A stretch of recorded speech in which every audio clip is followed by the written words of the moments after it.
ছোট্ট আরশি ফার্স্ট রাউন্ডে সিলেক্ট হয়েছে, সেকেন্ড রাউন্ডে সিলেক্ট হয়েছে, এইবার হচ্ছে প্রমোশন মানে টিভি ফাইনাল রাউন্ডে আরশি যাচ্ছে। তোমাদের সবার সাথে দেখা হবে টিভিতে আরশির সাথে, তাই তো? তুমি টিভিতে চ্যানেল খুলে দেখে নিও। চ্যানেল খুলে দেখে নিও। আমি কালকে রাতে প্রায় 4টার সময় ঘুমিয়ে গেছে, আমার চোখ দিয়ে এমন করে জল পড়ছে। মা অসুস্থ হওয়ার 2 দিন আগে মনে হয় আমি মাকে আমি দিচ্ছিলাম, সেই ভিডিওটা ছেড়েছি। সেই ভিডিওটা আমি মানে হঠাৎ করে চোখের সামনে এসে পড়েছে। তো মানে সুস্থ সবল একটা মানুষ কি করে অসুস্থ হয়ে যায়, মানে 15 দিনের মধ্যে সব এলোমেলো হয়ে গেছে। কিছু আর বলার মতো ভাষা নেই আমার। আমি আসি বাবাকে ফোন করে প্রায় কাল ভোর রাত 5টার সময় হাউ মাউ করে কাঁদছি, ঠাকুরকে ডাকছি, ঠাকুর তুমি মানে যা করো নাই করো, যা করেছো সুস্থ করে দাও, মাকে কেড়ে নিও না আমাদের কাছ থেকে।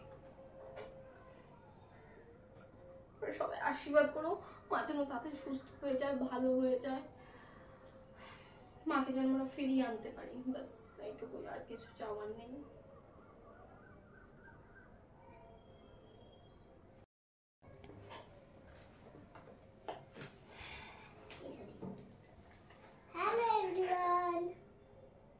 হ্যালো এভরিওয়ান, সবাইকে গুড মর্নিং। আমরা আছি, আমাদের চলে যাচ্ছে দিন, তোমরা পরিস্থিতি সব জানো। তো আরশি আজকে প্রোমো শুট আছে, সেই জন্য আমরা যাচ্ছি। আজকে সকালবেলা কদিন ধরে জানো তো আমার মানে এটা স্বাভাবিক হওয়ারই কথা, আমি জানি সবার ক্ষেত্রেই হয়, কিন্তু আমার মনে কোনো আনন্দ নেই।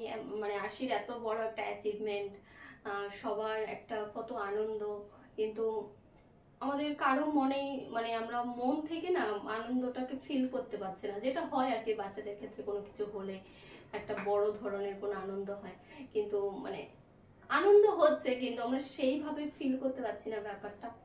মায়ের জন্য তোমরা সবাই আশীর্বাদ করো মাকে। আমি বারবার কদিন ধরে শুধু একই কথা বলে যাচ্ছি, ভগবান কারো না কারো কথা ঠিক শুনবে। তোমরা সবাই মায়ের জন্য আশীর্বাদ করো, মা যেন তাড়াতাড়ি সুস্থ হয়ে যায়। মাকে হসপিটাল থেকে নিয়ে এসে ব্যাঙ্গালোরে পাঠানো হয়েছে। আমার যাওয়ার কথা ছিল, কিন্তু আরশির এই সবে টানা পড়ে আমি যেতে পারিনি। কাকার বৌদি নিয়ে বেরিয়ে গেছে। অবশ্যই এই সমস্যার মানে আরশির এইটা মিটে গেলে তারপরে আমি যাব, দেখা যাক কি হয়। আরশির বাবাকে এই মুহূর্তে ভীষণ প্রয়োজন, আর আমার দাদাকে, কিন্তু সময়ের সাথে সাথে সবকিছুই কেমন যেন এলোমেলো উল্টোপাল্টা সবকিছু হয়ে গেছে।